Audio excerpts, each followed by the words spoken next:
নমস্কার, রিপাবলিক বাংলা আরও একবার আপনাদের প্রত্যেককে স্বাগত জানাই। চারটার খবর নিয়ে আজ আপনাদের সঙ্গে রয়েছে আমি তনয়া। আজকে চারটার খবরে মূলত বিষয়টা নিয়ে আলোচনা যা রয়েছে তা হচ্ছে বাংলাদেশের পরিস্থিতি নিয়ে সত্যি আমরা শঙ্কিত, আমরা আতঙ্কিত যে ছবিগুলো দেখতে পাচ্ছি লাগাতার, এবং একই সঙ্গে বাংলাদেশের এই মুহূর্তে যা পরিস্থিতি রয়েছে তার নিরিখে দাঁড়িয়ে আলোচনা আজকের দিনে হয়তো ভীষণভাবে প্রয়োজন রয়েছে। তার বেশ কয়েকটা কারণ রয়েছে। ধীরে ধীরে যখন আলোচনা আমরা এগিয়ে নিয়ে যাব তখন হয়তো কারণগুলো ব্যাখ্যা বিশ্লেষণের মধ্য দিয়ে জানবার চেষ্টা করবো যে সত্যি এই মুহূর্তে বাংলাদেশের যে অন্তর্বর্তী সরকার রয়েছেন সেই অন্তর্বর্তী সরকার তারা ঠিক কোন স্ট্যান্ড নিতে চলেছেন। একদিকে যেখানে বারংবার রিপাবলিক বাংলা চোখে চোখ রেখে বলে গিয়েছে যে সেখানে সংখ্যালঘু হিন্দুরা তারা নির্যাতিত, তারা নিপীড়িত, যেভাবে অত্যাচারের শিকার তারা হচ্ছেন তার বিরুদ্ধে গর্জে ওঠা দরকার। আর এই প্রশ্ন যখন সামনে আসে তখন অনেকেই হয়তো রিপাবলিক বাংলার দিকে আঙুল তুলেছেন, কিন্তু হ্যাঁ, কোথাও না কোথাও গিয়ে আজ হয়তো সেই গোটা বিষয়টা স্বীকার করতে বাধ্য হলো বাংলাদেশ সরকার, অর্থাৎ অন্তর্বর্তীকালীন সরকার। আমরা দেখলাম বাংলাদেশের সেনা প্রধান ওয়াকারুজ্জামান তিনি স্পষ্ট করলেন যে হ্যাঁ, বাংলাদেশে যারা সংখ্যালঘু হিন্দুরা রয়েছেন তারা নিপীড়িত। 30টার মতন অভিযোগও নাকি সামনে এসেছে এবং 20টি জেলার কথাও তিনি উল্লেখ করেছেন। কিন্তু প্রশ্ন হচ্ছে 20টি জেলায় যেখানে সংখ্যালঘুদের ওপর হামলা করা হয়েছে সেই 20টি জেলায় মাত্র 30টা অভিযোগ, মাত্র 30খানা ঘটনা ঘটেছে। অন্যদিকে আমরা এটাও শুনতে পেলাম যে আজ হিন্দু সংগঠন যারা পথে নেমেছেন, প্রতিবাদ করছেন, একেবারে দেয়ালে পিঠ থেকে যাওয়ার পর কার্যত এবার গিয়ে কোথাও অন্তর্বর্তীকালীন সরকারের মনে হয়েছে না, সংখ্যালঘু হিন্দুদেরকে নিয়ে বসার প্রয়োজন রয়েছে, তাদেরকে নিয়ে আলোচনার প্রয়োজন রয়েছে। পরিস্থিতি যা রয়েছে, যা জটিল হচ্ছে, কোথাও না কোথাও গিয়ে হয়তো চাপের মুখে পড়ে এইরকম সিদ্ধান্ত। এবং আজকের এই বৈঠক, সেই বৈঠক থেকে কি নির্যাস বেরিয়ে আসে সেটার দিকেও আমাদের অবশ্যই নজর থাকবে।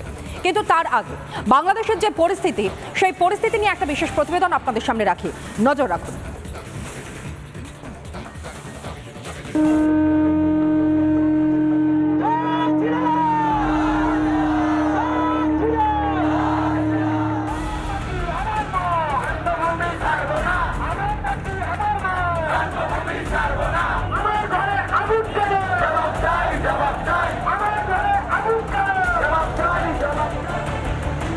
এই ছবিটাই বলে দিচ্ছে শান্তিতে নেই সোনার বাংলা। বাংলাদেশে এখন শুধুই দেশ, ভয়ঙ্কর অবস্থা হিন্দুদের, প্রাণ বাঁচাতে প্রতিরোধী হাতিয়ার ওপার বাংলার সংখ্যালঘুদের।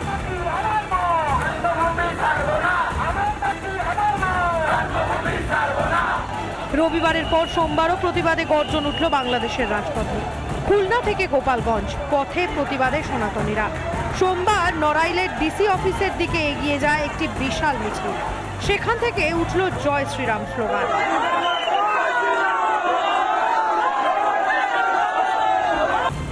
এত অত্যাচারে হিংসার পরেও কেন চুপ প্রশাসন? প্রশ্ন তুলছেন সেই দেশের আক্রান্ত হিন্দুরা।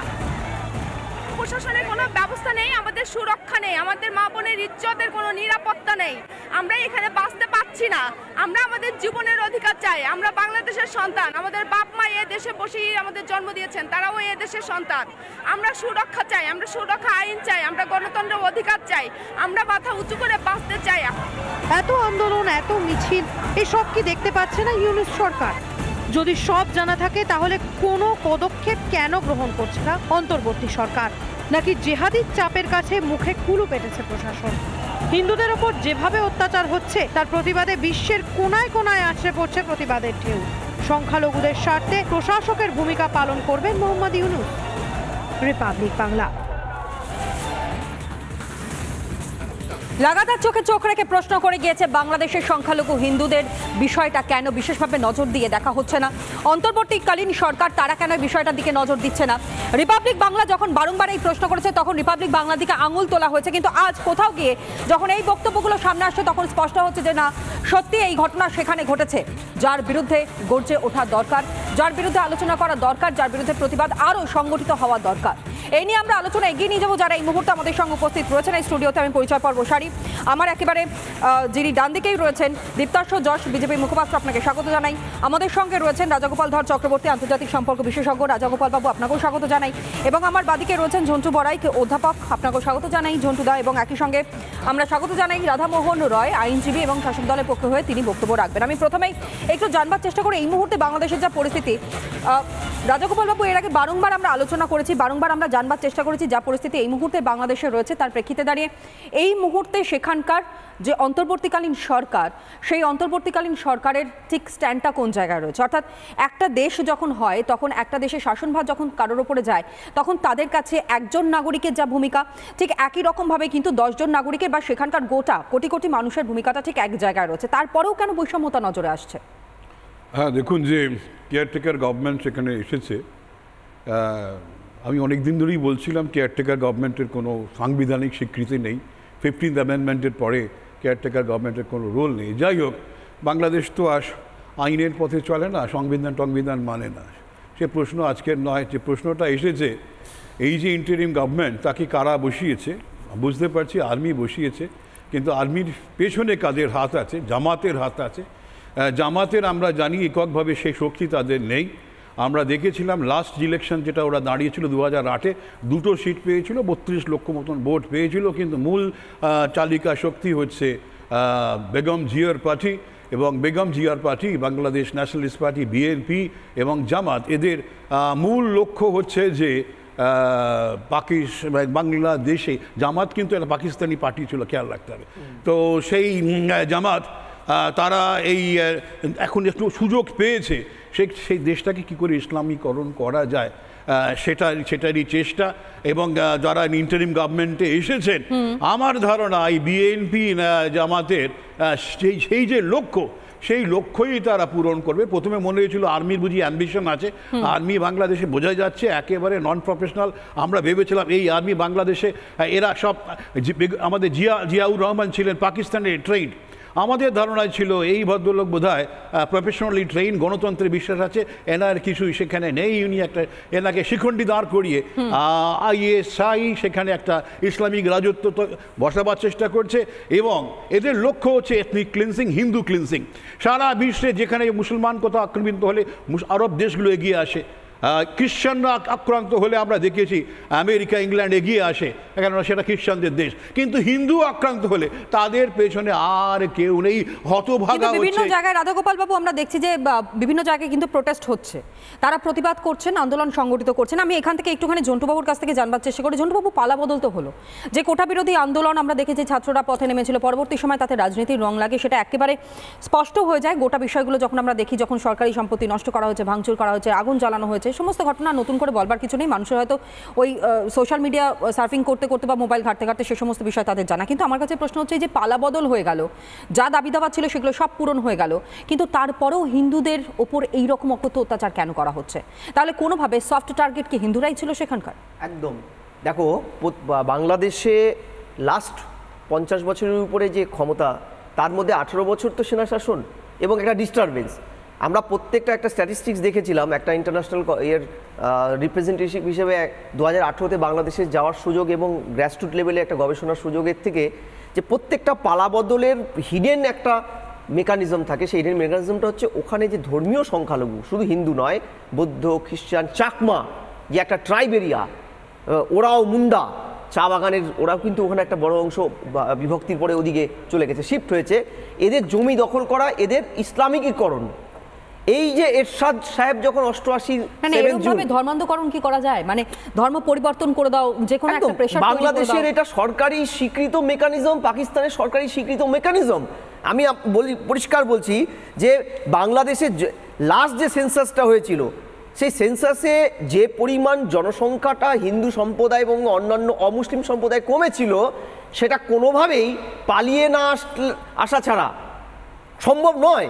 আমি একটা বলি যে দেখো, এই পালাবদলগুলোর পিছনে এবারও তোমাদের চ্যানেলেই যখন বাংলাদেশের ছাত্র আন্দোলনের নামে এদেশের অনেক মুক্তমনা বুদ্ধিজীবীরা ফেসবুকময় ছয়লাভ করেছে, দেওয়াল লিখন করছে, ছাত্ররা রুখে দাঁড়িয়েছে, হাসিনা স্বৈরাচারী, তখন আমরা কিন্তু বলেছিলাম যে এই স্টুডেন্ট আন্দোলনটা রূপটা কিন্তু অন্যরকম, ভারত বিদ্বেষী। এবং এই স্টুডেন্ট আন্দোলনটা সামনে ছিল স্টুডেন্ট মুখ, ভিতরে ছিল হিন্দু এবং ভারত বিদ্বেষী স্লোগান পর্যন্ত উঠতে দেখা গিয়েছে। এবং সবচেয়ে বড় ব্যাপার যে দেখো, আন্দোলনটার গতিপ্রকৃতি কোথায় দাঁড়ালো। প্রথমে হামলাটা হলো কোথায়? বেছে বেছে স্টুডেন্টদের দাবি দাবা অথচ হামলা হচ্ছে সংখ্যালঘু বাড়ি মন্দির তাদের সম্পত্তিতে। বিচারপতি, যে বিচারপতি ওদের এই দাবি দাওয়া সুপ্রিম কোর্টে মান্যতা দিল, সে বিচারপতির বাড়িটা কিন্তু পোড়ানো হয়েছিল। কারণ শরীয়ত অনুযায়ী, ইসলামিক আইন অনুযায়ী এটা যে মন্দির ভাস্কর্য ধ্বংস করতে হবে, মূর্তি রাখা যাবে না, বিচার ব্যবস্থা শরীয়ত মোতাবেক হবে, মূল বিচার ব্যবস্থা থাকবে না। এটার যে প্রকৃতিটা দেখে পরিষ্কার বোঝা যাচ্ছে এটা শরীর আন্দোলন ছিল না। এবং এটার পিছনে এরশাদের সেই যে পুরনো স্বপ্ন 88-র 7 জুন, যে ইসলামিক রাষ্ট্র, মানে ইসলামিক ধর্ম, ইসলাম ধর্ম রাষ্ট্র ধর্ম হবে, এরশাদ সাহেব যে রাষ্ট্রপতি থাকাকালীন এটা করেছিলেন, সেটাই পরিপূর্ণ রূপ দেওয়া। এবং এই যে উপমহাদেশে এটা কিন্তু ছোট সাদা মাথায় দেখলে চলবে না। এখানে কিন্তু পাকিস্তান, আমেরিকা, আন্তর্জাতিক একটা বড় চাপ, তাদের ইকোনমিক্যাল কন্ট্যাক্ট থাকতে পারে, কিন্তু পাকিস্তানের ইচ্ছেটা হচ্ছে ইসলামিকীকরণ করলে পরে তাদের সাথে একটা সৌহার্দ্যের জায়গা তৈরি হবে। এই যে জামায়াত উনি বলছিলেন, আমাদের অধ্যাপক সাহেব বলছিলেন, এই জামায়াত যে পাকিস্তানে, শুধু পাকিস্তানের দল নয়, এরা যে ওখানে এথনিক ক্লিনজিং এর হোতা ছিল 77-এ, তারা তো আবার সক্রিয় হওয়ার পিছনে পাকিস্তানেরও একটা হাত আছে। অনেকগুলো বিষয় কিন্তু এই আলোচনাতে উঠে আসছে।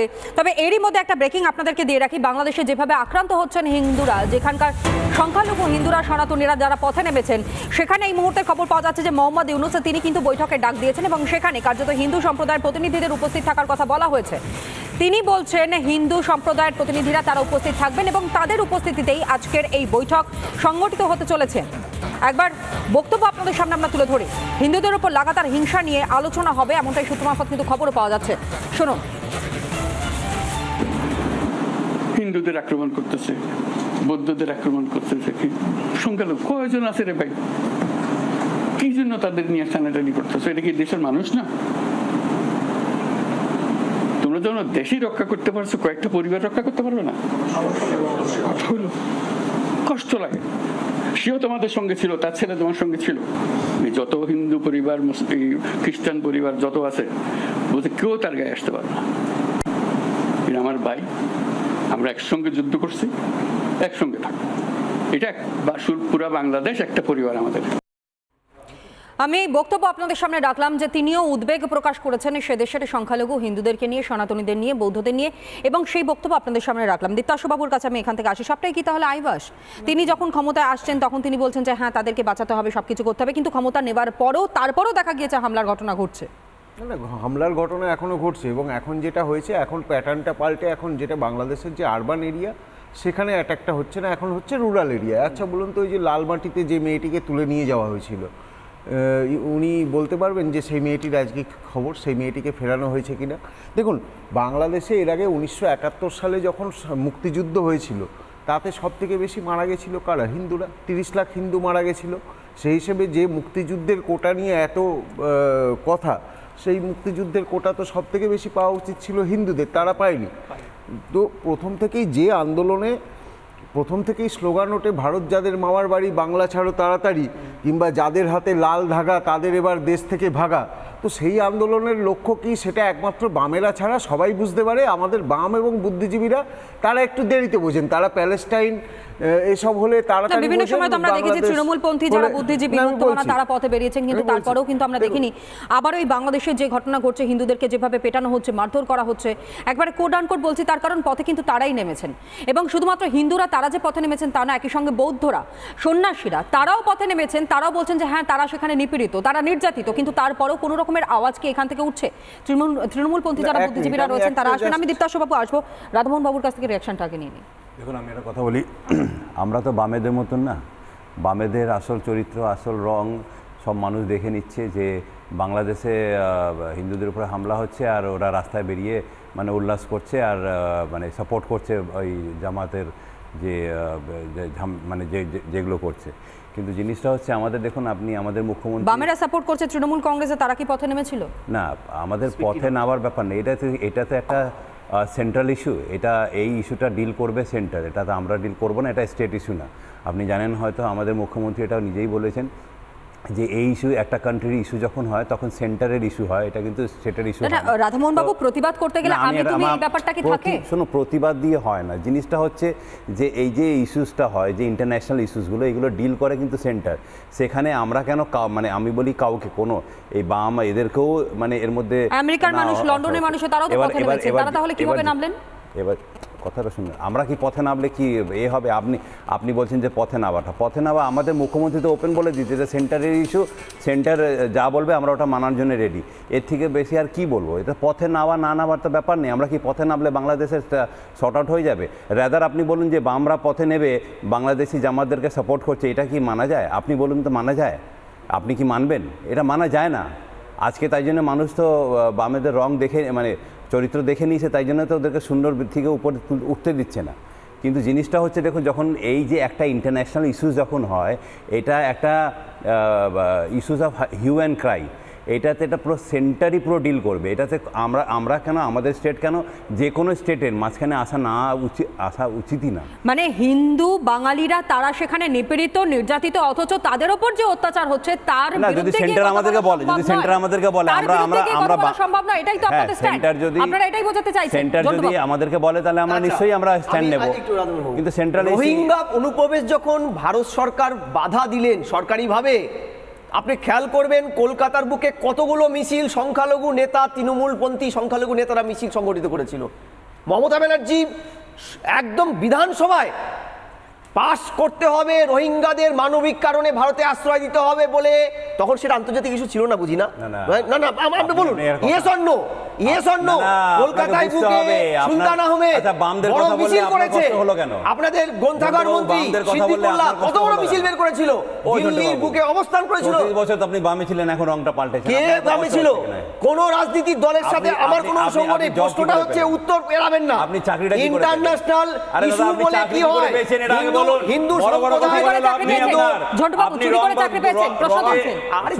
ওনার কথা উত্তর দেওয়ার জায়গা নেই। উনি ভুল করছে যে বিশ্ববিদ্যালয়ে অধ্যাপক হয়েছে এই সরকারের সময়। এই সরকারের সময় বিশ্ববিদ্যালয়ে অধ্যাপন আমি পেয়েছি। ফলে চোর নিজেকে বলে তো নিজের মুখে থুতু হয়েছে। প্রশ্নটা হচ্ছে রোহিঙ্গা ইস্যুটা তো ইন্টারন্যাশনাল, আপনারা কেন রাস্তায় নেমেছিলেন? রোহিঙ্গা হচ্ছে আপনাদের নিজের লোক, আর হিন্দুরা যখন আক্রান্ত হয় তখন এটা ইন্টারন্যাশনাল ইস্যু। ঘুমটার নিচে ঘামটা, ঘুমটার নিচে ঘামটা, কি আশ্চর্য!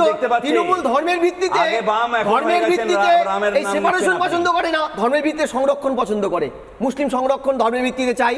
এই ভারতবর্ষের প্রথম রাজ্য ওবিসি এ ক্যাটাগরি করে মুখ পুড়িয়েছে, তারপরে কথাগুলো বলছে রোহিঙ্গা আপনার নেতা শাহজাহান রোহিঙ্গা কলোনি বানিয়েছিল, সেটা তো ভারত সরকারের নিজস্ব নীতি ছিল। আরে কার কি ছিল? এখন আপনাদের মদতে রোহিঙ্গা কলোনি বানিয়েছে। উত্তর দেবেন, উত্তর দেবেন।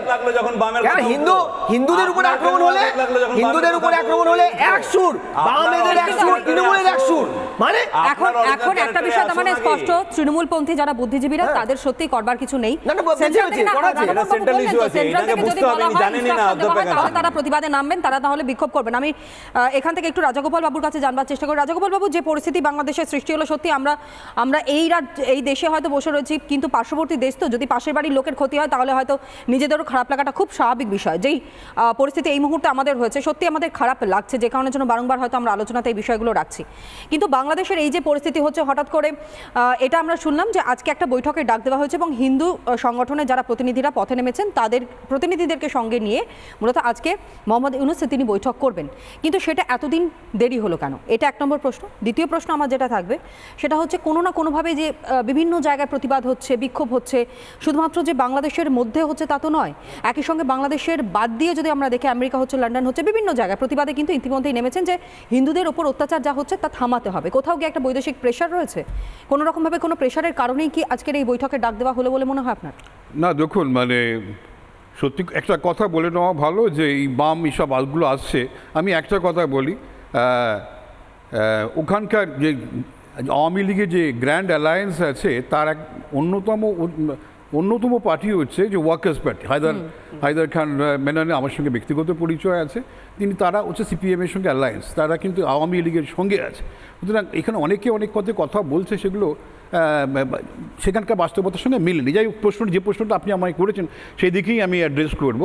ব্যাপারটা হচ্ছে যে ভারতবর্ষের প্রধানমন্ত্রী একেবারে মোহাম্মদ ইউনূসের প্রতি জানিয়েছিলেন যে সেখানকার হিন্দু, সেখানকার মাইনরিটিস, তাদের উপর যে অত্যাচার হচ্ছে সেটা নিয়ে ভারত বিচলিত।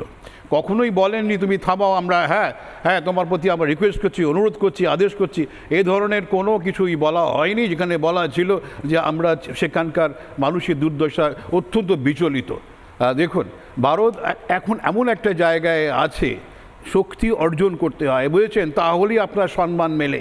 যেটা ঘটেছে আগের দিন আমি কোনো আপনাদের চ্যানেলই বোধহয় বলছিলাম যে সেখানে বাংলাদেশের হিন্দুরা মার খেয়েছে, পালিয়ে চলে এসছে এখানে, কিন্তু মারের পাল্টা দিতে হবে, আমাকে শক্তিশালী হতে হবে, পথে নেবে জবাব দিতে হবে। সেটা হয়নি বলেই ওরা ভেবেছে মারও আর এদের তারাও। সেই করতে করতে পাকিস্তানে 17%টা নিয়ে আমি 2%, ইন্দোনেশিয়ায় সেটা হয়ে আমি আফগানিস্তানে সেটা গিয়ে দাঁড়িয়েছে 0.004%। আজকের বাংলাদেশের মাইনরিটিস তারা বুঝেছে ভারতবর্ষ চলে আসাটা সমাধান নয়, তাদেরকে সেখানে বসে আন্দোলন একদমই তাই, নিজের জায়গা কোনোভাবেই ছাড়া সম্ভব নয়।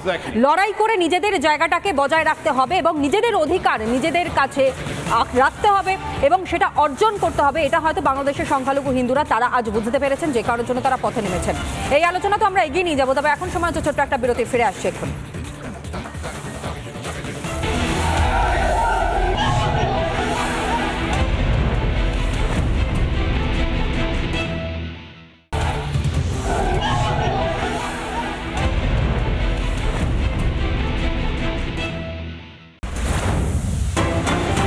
বাংলাদেশের রাজনৈতিক পট পরিবর্তন, পালাবদলে প্রভাব পড়বে না দুদেশের সম্পর্কে, মন্তব্য করেছেন বাংলাদেশের পররাষ্ট্র উপদেষ্টা। শেখ হাসিনা ভারতে থাকলেও দুদেশের সম্পর্ক নষ্ট হবে না, দুদেশের মধ্যে বন্ধুত্বের সম্পর্ক রয়েছে এবং দুদেশের সুসম্পর্ক বজায় রাখার চেষ্টা করব, সাংবাদিকদের মুখোমুখি হয়ে জানিয়েছেন পররাষ্ট্র উপদেষ্টা মোহাম্মদ তৌহিদ হোসেন। ওখানে একজন যদি কোনো এক দেশে গিয়ে থাকে তাতে করে সেই দেশের সাথে সম্পর্ক নষ্ট হবে কেন? তাতে কোনো কারণ নেই, তাই না? বাইলেটারাল সম্পর্ক অনেক বড় বিষয়, এটা স্বার্থের সম্পর্ক। বন্ধুত্বটাও কিন্তু স্বার্থের জন্য, স্বার্থ বিকৃত হলে কিন্তু বন্ধুত্ব থাকে না। তো দুই পক্ষের স্বার্থ আছে, বাংলাদেশে ভারতের স্বার্থ আছে, ভারতে আমাদের স্বার্থ আছে, কাজে আমরা সেই স্বার্থকে ফলো করবো এবং আমাদের সুসম্পর্ক বজায় রাখার সবসময় চেষ্টা করবো। পররাষ্ট্র উপদেষ্টার বক্তব্য আপনাদের সামনে আমরা রাখলাম, যেখানে তিনি স্পষ্ট করে বলছেন শেখ হাসিনা তিনি এই দেশে থাকলেও তার কোনো রকমের কোনো প্রভাব দুদেশের সম্পর্কে অন্তত পক্ষে পড়বে না। দীপ্তাসবাবু, এখান থেকে জানবার চেষ্টা করবো, বারংবার এই যে বন্ধুত্বপূর্ণ সম্পর্ক এবং তার উপরে ভিত্তি করে যে সৌহার্দ্যতা দেখিয়েছে ভারতের এই মুহূর্তে যারা দায়িত্বে রয়েছেন অর্থাৎ কেন্দ্রীয় সরকার, সেক্ষেত্রে দাঁড়িয়ে একেবারে স্পষ্ট করা হলো যে কোনো রকমের কোনো প্রভাব, অর্থাৎ যেহেতু শেখ হাসিনা তিনি এখানে রয়েছেন সুতরাং তার কোনো প্রভাব পড়বে না। এই বিষয়টাকে আপনারা কিভাবে দেখছেন? না দেখুন, এটা তো ভারত এবং বাংলাদেশ আমাদের দু দেশের অনেক কমন ইন্টারেস্ট আছে, ইকোনমিক ইন্টারেস্ট আছে, সিকিউরিটি ইন্টারেস্ট আছে এবং ডেমোগ্রাফিক ইন্টারেস্ট আছে। এবার এই যে আপনি জামাত বা এদের মতো যে দলগুলো, এরা তো ভুঁইফোড় দল, এরা দেশ চালানোতে এদের আগ্রহ নয়, এদের আগ্রহ হচ্ছে দেশ জুড়ে একটা অ্যানার্কি তৈরি করে রেখে যে সেইটা এবার এখানে পশ্চিমী শক্তিগুলো আছে তারা ফান্ডিং করে। ইরাকে হয়েছে, লিবিয়ায় হয়েছে, ইরানে আগে করা হয়েছে একই জিনিস, এবং তারপরে সেই দেশগুলোতে কি হয়েছে আমরা দেখেছি। একই জিনিস বাংলাদেশকে নিয়েও চেষ্টা চলছে যাতে সাউথ ইস্ট এশিয়ায় একটা অস্থিরতা লাগিয়ে রাখা যায়, যে পাকিস্তান তাদের অর্থনীতি শেষ হয়ে গেছে, সেখানে ফুড রাইট চলছে, তাদের আর কাশ্মীর নিয়ে কিছু করার ক্ষমতা নেই এবং তারা সেই ফ্রন্টটাকে আর অশান্ত করাও যাচ্ছে না, বিশেষ করে 300 মানে ভারতীয় যে অভ্যন্তরীণ বিষয় সেটাকে কোনোভাবে ডিস্টার্ব করা যাচ্ছে না, সেই কারণে বাইরে থেকে যাওয়ার পরে তারপরে আর সেখানে করা যাচ্ছে না, তাই জন্য এখন একটা নতুন ফ্রন্ট খোলার চেষ্টা। এবং যে কথাটা আমি বলছিলাম যে এখানে সম্ভবত পশ্চিমী শক্তিগুলোর লক্ষ্য হচ্ছে শুধুমাত্র সেন্ট মার্টিন আইল্যান্ড নয়, চট্টগ্রাম পোর্ট এবং Chattogram hill track. Chattogram hill track খুব এনরিচ উইথ ন্যাচারাল গ্যাস, যে এবং হাসিনা যে কথাটা বলেছিলেন যে বাংলাদেশের একটা অংশ, মায়ানমারের একটা অংশ এবং মণিপুর, এইটা কেটে একটা খ্রিস্টিয়ান স্টেট তৈরি করতে চাওয়া হচ্ছে। তো এই বিষয়গুলো অবশ্যই লক্ষ্য রাখতে হবে। এবার দেখুন, এখানে আজকে যদি ওই 7 সিস্টার অশান্ত করে দেবো, করে দেবো, এগুলো ওই শুনতে ভালো লাগে, এগুলো ওই কলা গাছ ধরার মতনই ব্যাপার। এবার আমার এই নিয়ে আমার কোনো মাথা ব্যথা নেই যে ওখানে কে সুদের কারবার করে, কে সুদ দিতে না পারলে বাড়ি থেকে গরু ছাগল হাঁস মুরগি তুলে নিয়ে চলে যায়, আমার সে নিয়ে কোনো মাথা ব্যথা নেই। কে কলা গাছ ধরবে আর কে নারকেল গাছ ধরবে, আমার সে নিয়ে কোনো মাথা ব্যথা নেই। কিন্তু একটা জিনিস বুঝতে হবে যে ভারত এবং বাংলাদেশ যদি সৌভ্রাতৃত্বের সম্পর্ক রাখতে হয়, তার সবথেকে মূল বিষয় হলো সে দেশের সংখ্যালঘুর অধিকার। 1951 সালে যে নেহেরু লিয়াকত প্যাক্ট যেটা হয়েছিল, সেই প্যাক্ট অনুযায়ী ভারত কিন্তু সে দেশের সংখ্যালঘুদের অধিকার সুনিশ্চিত করেছে। বাংলাদেশে কিন্তু সেই জিনিসটা কখনোই হয়নি। শত্রু সম্পত্তি আইন ছিল, তারপরে তাকে পাল্টে অর্পিত সম্পত্তি আইন করা হয়েছে, হিন্দুদের সম্পত্তি সেগুলো যেমন কাশ্মীরে 370 ছিল, একইভাবে অর্পিত সম্পত্তি আইন যে সেগুলোকে কবজা করে হিন্দুরা যাতে 71-এর পরে কোনোভাবেই ফিরে যেতে না পারে সেই সুনিশ্চিত করা হয়েছে। 75-এ যখন মুজিব মারা গেছেন তারপরে আবারও হিন্দুদের ওপরে অত্যাচার হয়েছে। আপনি দেখবেন যে 1961 সালে তখন বাংলাদেশে হিন্দু পার্সেন্টেজ হচ্ছে আপনার 22%। 1971 সালে সেটা নেমে আসছে, 74 সালে যখন জনগণনা হচ্ছে 71-এর পরে সেটা নেমে আসছে 12%, 13%, অর্থাৎ প্রায় আপনার 10%-এর গ্যাপ। মানে স্বাধীন বাংলাদেশেও তারা থাকতে পারলো না। এখানে একটা জিনিস কি জানেন তো, বাংলাদেশের যারা সংখ্যালঘু বিশেষ করে হিন্দুরা, তাদের জন্য কোনোদিন কিন্তু বাংলাদেশ হয়নি, তারা পূর্ব পাকিস্তানেই রয়েছে আগাগোড়া। এবার এখানে আওয়ামী লীগের প্রতি কেন হিন্দুদের একটা কারণ 2001 থেকে 2008 যখন আওয়ামী লীগের সরকার ছিল না, সেই সময় হিন্দুদের ওপরে কি হয়েছে তা জানতে গেলে এখানে বিজেপি, সিপিএম, তৃণমূল ইত্যাদি হওয়ার দরকার নেই। বাংলাদেশের একজন বামপন্থী শাহরিয়ার কবির, তিনি একটি হোয়াইট পেপার পাবলিশ করেছিলেন সংখ্যালঘু নির্যাতনের দিনলিপি 1510 দিন, প্রায় 8 বছরের ঘটনা, কিভাবে অত্যাচার হয়েছিল। আরেকটি বই আছে হুমায়ুন আজাদের লেখা পাক সরজমিন সাতবাদ, এই দুটো বই পড়লেই বোঝা যায় যে সেদেশের হিন্দুদের জামাত এবং বিএনপি আমলে কি অবস্থা হয়। এবার তারা যদি আজকে বলছে যে তারা ভারতের সঙ্গে সুসম্পর্ক চায়, তাহলে তাদের দেখাতে হবে যে প্রথম যে তাদের প্রচেষ্টার মধ্যে ঐকান্তিকতা আছে, তারা সৎ একটা প্রচেষ্টা করছে।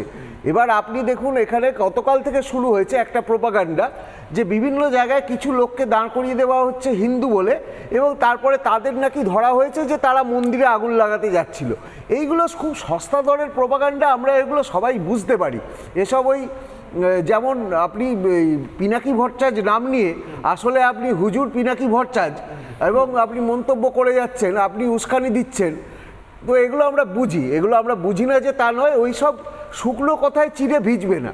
এবং সব থেকে বড় কথা একটা জিনিস মনে রাখতে হবে যে বাংলাদেশের যে গার্মেন্ট ইন্ডাস্ট্রি, সেই গার্মেন্ট ইন্ডাস্ট্রির যে সুতো যায় সেটা কিন্তু ইন্ডিয়া থেকে যায়। এবার তাতে এখন এই বর্তমানে একটু হয়তো ইন্ডিয়ারও অসুবিধা হচ্ছে, কিন্তু আমাদের ইলিশ না খেলেও চলবে, আমরা কোলাঘাটের ইলিশ খেয়ে নেবো, আমরা দীঘার ইলিশ খেয়ে নেবো, আমাদের পদ্মার ইলিশ দরকার নেই। এবং আমি তো আপনাদের চ্যানেলের মারফত আজকে আমি প্রত্যেক বাঙালিকে আবেদন জানাবো যে আপনারা ইলিশ বাদ দিন এবছর, যে যতক্ষণ না ওদেশের প্রতিটি হিন্দুর অধিকার সুনিশ্চিত হয় ততক্ষণ আপনারা আমাদের পদ্মার ইলিশের দরকার নেই। কিন্তু ওদের এটা ভাবতে হবে যে ওনারা যদি ওদের দেশে পরিস্থিতি শান্ত করতে না পারেন এবং আমরা ওই সুতো যদি ওনাদের দেশে না যায়, ওই গার্মেন্ট ইন্ডাস্ট্রির কি হবে? অলরেডি যে অর্থনৈতিক জায়গা থেকে তো মুখ থুবড়ে পড়বে, যে আমরা ওই সুতো আমরা ভিয়েতনাম, থাইল্যান্ড এসব জায়গাতেও বেচতে পারি, আমাদের বেচার অনেক জায়গা আছে, কিন্তু ওনাদের কেনার জায়গা খুব নেই। এবং আজকে যে জিনিসটা সড়ক পথে যাচ্ছে তার যা খরচা, সেটা যদি জাহাজ পথে আসে তার খরচাটা কি দাঁড়াবে? অলরেডি ইনফ্লেশন আকাশ ছুটছে, এরপরে স্বাধীনতা সামলাতে গিয়ে ফুড রাইট করতে হবে। তো রাস্তাঘাটে ট্রাফিক চালানো আর হাসিনার বাড়ি থেকে অন্তর্বাস চুরি করা আর দেশ চালানো দুটো এক জিনিস নয়। তো এইখানে প্রথম থেকেই আন্দোলনটা জামাতেরই আন্দোলন ছিল, ছাত্রদের শিখণ্ডি খাড়া করা হয়েছে। এটা ছাত্র আন্দোলন একমাত্র বামেরাই মনে করেছিলেন এবং আমাদের বুদ্ধিজীবীরাই মনে করেছিলেন, কিন্তু আজকে যখন তার স্বরূপ প্রকাশ হয়ে গেছে, সেই বুদ্ধিজীবীদের আর কিন্তু কোথাও দেখা যাচ্ছে না, তারা হাইবারনেশনে চলে গেছেন। তারা এখন পুজো সংখ্যা লেখা দিতে ব্যস্ত। তারা বেরোবে না যতক্ষণ না পর্যন্ত সেন্ট্রাল থেকে ইনস্ট্রাকশন আসে। আমি একবারও বলিনি। না দেখুন এখানে আরেকটা কথা আমি বলেছি এটা ইন্টারন্যাশনাল ইস্যু। ইন্টারন্যাশনাল ইস্যু সবসময় সেন্ট্রাল গভর্নমেন্ট আর প্রাইম মিনিস্টার এটা ডিল করেন, এটা আমাদের স্টেট ইস্যু না। স্টেট ইস্যু থাকলে তাহলে আমাদের এটা আপনি যদি বলেন, আপনি এটা বলে দিন তাহলে যে পিএম আর সেন্ট্রাল ইস্যু এগুলো তাহলে আমরা ডিল করব। এটা স্টেট ইস্যু না। দেখুন একটা কথা বলি, তাদের ধর্মীয় স্থান রক্ষা করা, বাইরে দেখছি অনেক মানুষ ফরেন পলিসি বলে একটা জিনিস হয়, ফরেন পলিসি ডিল করে, ফরেন পলিসি ডিল করে একটা এক্সটার্নাল কি বলে আমাদের ফরেন মিনিস্টার যারা হয়, যারা এক্সটার্নাল।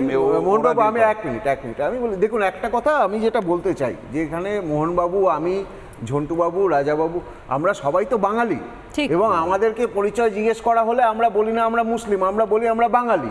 বাঙালি মানে বাংলাদেশের মুসলিম কিন্তু তারা নিজেকে বাঙালি বলে মানতে রাজি নয়। আমার মনে হয় যেটা একটা প্রস্তাব নেওয়া উচিত যে এই যে হিন্দুদের ওপরে যে অত্যাচার হচ্ছে, বাংলাদেশের এই যে হিন্দুগুলো, এরা কিন্তু বাংলাদেশের শেষ হিন্দু, এরা চলে এলে আর কিন্তু ওদেশে হিন্দু থাকবে না। এরা 71 দেখেছে, 47 দেখেছে, 81 দেখেছে, 2001 দেখেছে, 8 দেখেছে, তারপরেও কিন্তু নিজেদের ভিটেমাটি ছেড়ে আসেনি।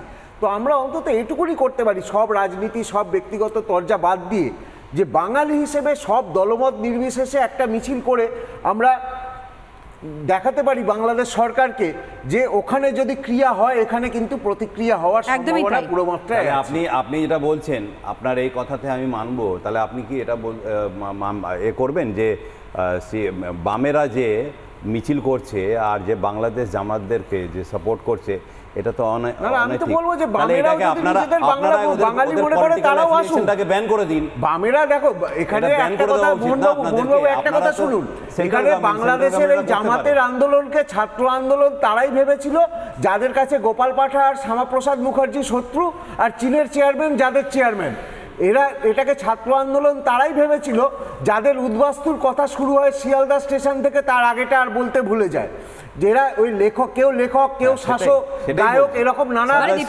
স্পষ্ট বক্তব্য যে কোনো রকমের কোনো রং নয়, প্রত্যেকে একত্রিত হোক, তার কারণ বাংলা ভাষা সেটা আমাদের মাতৃভাষা। বাংলাদেশের ওপার বাংলায় যারা রয়েছেন, যারা বাংলা ভাষাতে কথা বলছেন, শুধু তাই নয়, একই সঙ্গে ওপার বাংলা সংখ্যালঘু হিন্দু বাঙালিরা যারা রয়েছে তাদের হয়ে সোচ্চার হওয়ার হয়তো সময়টা সত্যি এসেছে। রাজাগোপাল বাবুর কাছে আসি আমি এখান থেকে। রাজাগোপাল বাবু, তাহলে একটা বিষয় তো স্পষ্ট, এই যে দেখুন ঘরের মধ্যে যদি ঝামেলা হয় তার একটা এফেক্ট তো আমাদের প্রত্যেকের ওপরে পড়ে, আমাদের জীবনযাপন ওপরে পড়ে। বাংলাদেশে যে ঝামেলাটা বা যে সমস্যাটা এই মুহূর্তে ইনক্রিজ করা হয়েছে, আমি ইনক্রিজ করা হয়েছে এই কারণেই বলবো কারণ এটা ম্যানমেড, এটা নিজের থেকে তৈরি করা। সুতরাং এই যে সমস্যাটা, সেই সমস্যাটার প্রেক্ষিতে দাঁড়িয়ে বাংলাদেশের কি সার্বিকভাবে ক্ষতি হচ্ছে না? আরও বেশ কিছুটা বাংলাদেশকে পিছিয়ে যাচ্ছে না? হ্যাঁ, দেখুন মানে বাংলাদেশে যে জিনিস ঘটে চলেছে, আমি কারোর পক্ষপাত না রেখেই বলছি, সারা বিশ্ব মানে তারা আনন্দিত পুলকিত, যারা নিরপেক্ষভাবে দেখতে চায়। একটা লিস্ট ডেভেলপ কান্ট্রি থেকে তাদের যে উত্তরণ আমরা দেখলাম, লো ইনকাম কান্ট্রিজ যে ইউনাইটেড নেশন যেভাবে ভাগ করে, দেখার মতন। বিভিন্ন সোশ্যাল এবং সোশ্যাল এবং ইকোনমিক ইন্ডিকেটরে বাংলাদেশ ভারতের থেকে অনেক জায়গায় এগিয়ে আছে। আমি কট্টর ভারতীয় হিসেবেও কিন্তু বাংলাদেশের এই উন্নয়ন দেখে আমি আনন্দিত। সেখানকে মেয়েদের যে ক্ষমতায়ন ঘটেছে, maternal mortality rate, fertility rate যেভাবে কমেছে, মেয়েদের এনরোলমেন্ট মারাত্মক ব্যাপার ঘটেছে। সুতরাং যে বাংলাদেশ যেভাবে এগিয়ে যাচ্ছিল, আমরা অনেকেই ভাবছিলাম যে গ্রোথ রেটও যদি দেখেন সেই রেটও যদি মেনটেন করতে পারতো, আমাদের অনেকেরই ধারণা 10 বছরের মধ্যে বাংলাদেশ একটা ছাপ রাখতে পারতো। কিন্তু যে জিনিসটা হলো, আজকে যদি বাংলাদেশ সম্বন্ধে ধারণা হচ্ছে তারা তাদের প্রধানমন্ত্রীর সুরক্ষা দিতে পারে না, প্রধানমন্ত্রীর বাড়ি যে কেউ ঢুকে পড়ে লুণ্ঠন করতে পারে। যারা বিনিয়োগ করতে আসবে তারা তো চায় সুরক্ষা, তাদের সম্পত্তির সুরক্ষা, তাদের কর্মচারীদের সুরক্ষা। তারা ভাববে আমি কেন এদেশে বিনিয়োগ করতে আসবো, আমার কোনো কিছু তো নিরাপদে থাকবে না। এমনকি চীন সম্বন্ধে নানান ধরনের ভাবনা। চীন বনিয়া ক্লাস, তারা বাংলাদেশের যে টাকা দিচ্ছে, টাকা ব্যবসা করতে চাইছে, তারা চাইবে তাদের সুরক্ষা। যেই মুহূর্তে তারা দেখবে, চীনের তো এক দিয়েছেন বাংলাদেশের মানুষ বুঝতে পারছে সেই ধর্মীয় উন্মাদনা। দেখুন, একটা কথা পরিষ্কার বলা প্রয়োজন, ধর্মীয় উন্মাদনায় যেখানে তারা নিয়ে যাচ্ছে, হ্যাঁ, সেই উন্মাদনা অল্প দিন চলে। হ্যাঁ, বাস্তবের সঙ্গে তার কোনো একেবারেই যোগাযোগ নেই। আমরা দেখেছি, আপনি যদি দেখেন মলদ্বীপে আউট ইন্ডিয়া মুভমেন্ট চালু করা হলো, আউট ইন্ডিয়া চালু করে মইজু ইলেকশনে জিতলেন, ঠিক আছে, কিন্তু ভারতের উপর ডিপেন্ডেন্সি কমাতে পেরেছে। মলদ্বীপের সব ডাক্তার হচ্ছে ভারতীয়, যেহেতু লাইফ লাইন, সাপ্লাই লাইন সম্পূর্ণভাবে ভারতীয়, জীবনযাত্রা সব কিছুই ভারতবর্ষ থেকে যায়, চীন থেকে কিছু হয়তো দামি জিনিস যাচ্ছে। আমাদের বাংলাদেশে একই কেস, কিন্তু বাংলাদেশের বুঝতে পারছেন এই যে কিছু মানুষ মনে করছে এথনিক ক্লিনজিং যেটা আমাদের কাশ্মীরে হয়েছে, একেবারে সেখানকার পণ্ডিতদের সরিয়ে দাও, আমাদের একেবারে বুঝেছে সম্পূর্ণভাবে একটা ধর্মের মানুষ নাহলে আমরা বাঁচতে পারবো না। এই যে চিন্তা, আমাদের ধারণা ছিল বাংলাদেশে একটা সেকুলারিজম রয়েছে।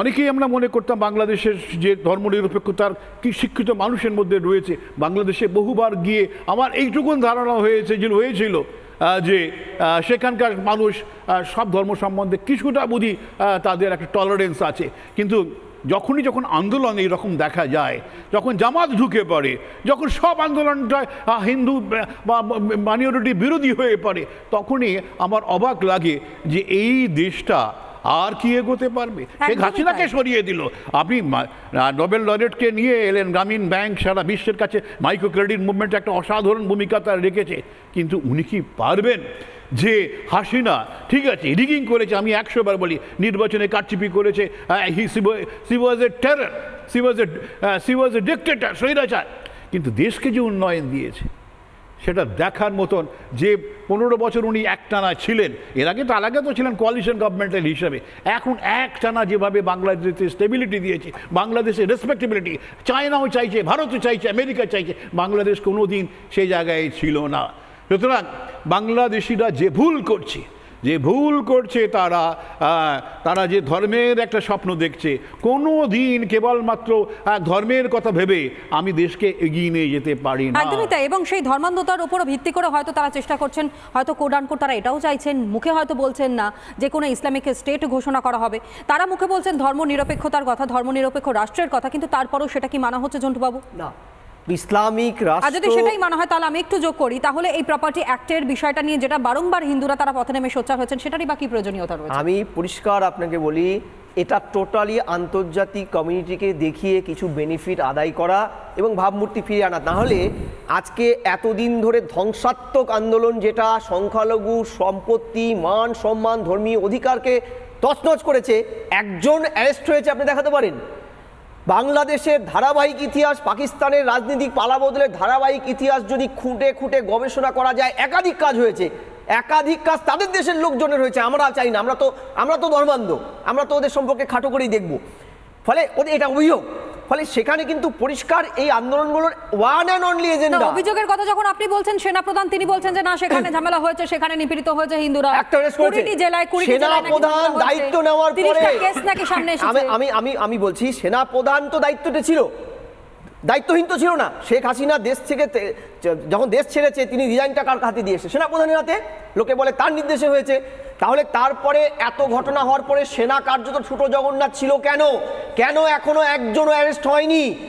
দেখান, একটাও দেখান। আমার প্রশ্নটা হচ্ছে এটা টোটাল লোক দেখানো। তা না হলে অন্তর্বর্তীকালীন সরকার যখন ক্ষমতা আসীন হওয়ার শপথ নিচ্ছে, তখন তারা বলছে সবার ধর্ম সমান এখানে, অথচ কোরআন শরীফকে নিয়ে সেই ইসলামিক স্টেটগুলো যেটা করে পাঠ করে আগে কিন্তু ওই বাংলাদেশের সরকার যখনই শপথ নিত, সেখানে কোরআনের সাথে গীতা, বাইবেল সবকিছু থাকতো। এবার কিন্তু কিছু ছিল না, এবার দেখা যায় এবারে শুধুমাত্র কোরআন। ওনারা খুব মানে পরিষ্কারভাবে বলে দিচ্ছেন ওনারা কোন ধর্মের মানুষকে চান এবং কাদের চান না। এবং সবচেয়ে বড় কি, বাংলাদেশের একটা ম্যাপ ঘুরে বেড়াচ্ছে বিভিন্ন সাইটগুলোতে, বাংলাদেশ সরকার সেটাকে এখনো পর্যন্ত কারা করেছে সেটা আইডেন্টিফাই করেনি, করার ইচ্ছা তাদের নেই। সেখানে আমাদের ওয়েস্ট বেঙ্গল থেকে শুরু করে বিহারের অংশ, সিকিম টোটালকে ইনক্লুড করে গেটার খালিস্তান, বাংলাস্তানের দাবি হচ্ছে। ভারতের রবীন্দ্রনাথ ঠাকুরের যে গান, তাদের যে জাতীয় সঙ্গীত, সেটাকে পরিবর্তন করে একটা নতুন গান আসবে, সেটা আপনার মোবাইলেও এসছে, প্রত্যেকের মোবাইলে। আমার প্রশ্নটা হচ্ছে, এই ঘটনাগুলোর পরে অন্তর্বর্তীকালীন সরকার আজকে এতদিন হলো ক্ষমতায় বসেছে, একজনের বিরুদ্ধে ব্যবস্থা নিয়েছে? এই যে জামাত, এত জামাত জঙ্গিরা যে জেল থেকে মুক্ত হয়েছে, আপনি দেখাতে পারবেন একজনকে অ্যারেস্ট করা হয়েছে, একজনকেও জেলে বন্দি করা হচ্ছে? এদেরকে মুক্ত ছাড় দেওয়া হয়েছে, কারণ এরা ভারত বিদ্বেষী একটা মুক্তাঞ্চল তৈরি করবে এবং তারা সীমানা পার হয়ে, যেহেতু আমাদের ওয়েস্ট বেঙ্গলে কাঁটাতারে বেড়া দেওয়া যায়নি, পশ্চিমবঙ্গের সরকার আগের সরকারও দেয়নি, এই সরকারও দিতে দেয়নি, ফলে এরা মুক্তাঞ্চল তৈরি করবে। খাগড়াগড় হয়েছে, আরো গড় হবে, আরো কিছু হবে। আবার ভুলে যাচ্ছে, জমি তো দেয়নি, স্টেট তো জমি দেয়নি। জমি দেয়নি কি বলছো তুমি? কি বলছে বিএসএফ? এটা বিএসএফ কন্ট্রোল করছে না? কাঁটাতারটা না, জমি দেয়নি, তার আগে কি বিএসএফ কন্ট্রোল করছিল না? একটা দৈনিক পত্রিকা বাংলায়, একটা দৈনিক পত্রিকায় পরশুদিন মুখ্যমন্ত্রী স্টেটমেন্ট ছাপা হয়েছে। মুখ্যমন্ত্রী বলছে আমি 372 কিলোমিটার জমি সংগ্রহ করব। স্টেট গভর্নমেন্টের স্টেটমেন্ট বেরিয়েছে পরশুদিন। মামলাও চলছে। মামলা, এটা মামলা কিসের আছে? মামলা chicken neck corridor, chicken neck মোড়বাবু একদম শুরু, চিকেন নেক করিডোরে একের পর এক বাংলাদেশিদের ঢুকিয়ে অনুপ্রবেশ করা হয়েছে, ঢুকিয়ে বসানো হয়েছে, 15 কিলোমিটার বিএসএফ যেখানে জমি আইডেন্টিফাই করেছে সেই অনুপ্রবেশকারীরা তার বিরুদ্ধে মামলা করে সেই জমি উপরে ইনফ্রাস্ট্রাকচার বিল্ডার পাঠিয়ে রেখেছে। এবং আজকে আপনার একটা জিনিস বুঝুন, হরিশ্চন্দ্রপুর, আমি একটা উদাহরণ দিচ্ছি, মালদা জেলার হরিশ্চন্দ্রপুর 11 সাল থেকে 21 সালের মধ্যে ভোটার বেড়েছে 33%। ডিকেডাল পপুলেশন গ্রোথ পশ্চিমবাংলার এমনিতেই বেশি সারা ভারতের থেকে গড়, তারপরে 16% তার ডবল বেড়েছে ভোটার। দেখো আমাদের রাজ্য করে দেবে, বিএসএফ এর কোনো কোড নেই। বিএসএফ যদি কাউকে ধরে তাকে হ্যান্ডওভার করে পুলিশের কাছে। আজকে যারা পুলিশ আমাদের রাজ্য পুলিশ করে দেবে। যখন ইলেকশন হয় তখন আমরা দেখি অনুপ্রবেশকারীদের, বিজেপি গভর্নমেন্ট আছে, আমরা দেখি এই ছবিগুলো আমরা দেখেছি সেটা পঞ্চায়েত ইলেকশন হোক, বিধানসভা ইলেকশন হোক, সেই সময় আপনারা বিএসএফ এর ভূমিকা নিয়ে প্রশ্ন তুলছেন, এদিকে ফেন্সিং দেওয়ার মতন জায়গা চাওয়া হচ্ছে কেন্দ্র থেকে, সেই জায়গা পর্যন্ত দিতে পারছে না রাজ্য।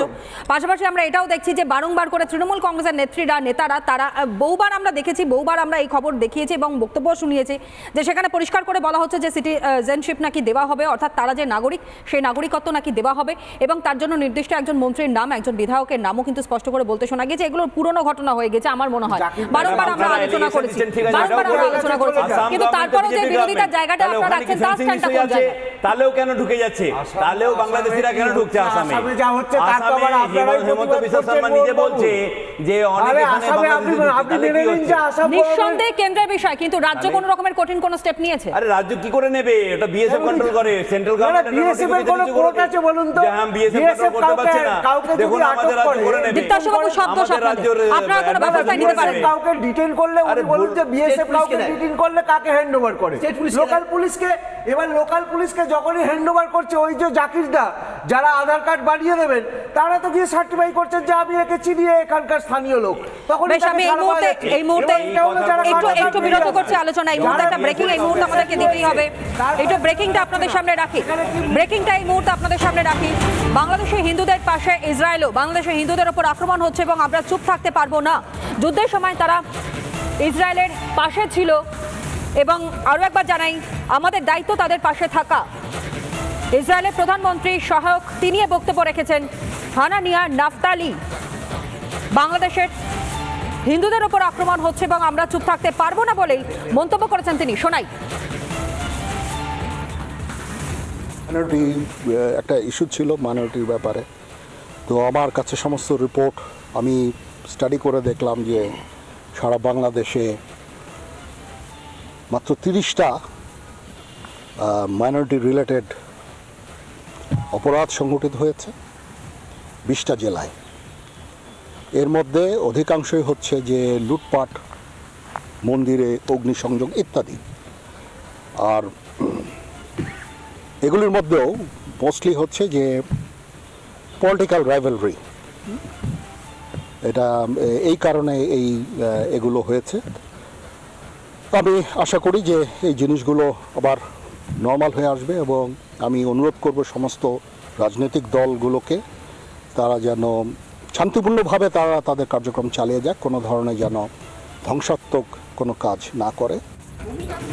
বাংলাদেশের অত্যাচারিত সংখ্যালঘু হিন্দুদের পাশে ইসরায়েলও দাঁড়াতে পারে, কিন্তু আমরা দাঁড়াতে পারি না। এই প্রশ্নটাই রাখছি, তার কারণ একটা, যেহেতু বাংলা ভাষাভাষীর মানুষজন আমরা শুধু তাই নয়, একই সঙ্গে ওপার বাংলার সঙ্গে এপার বাংলার একটা সেন্টিমেন্ট জড়িয়ে আছে সব সময়ের জন্য।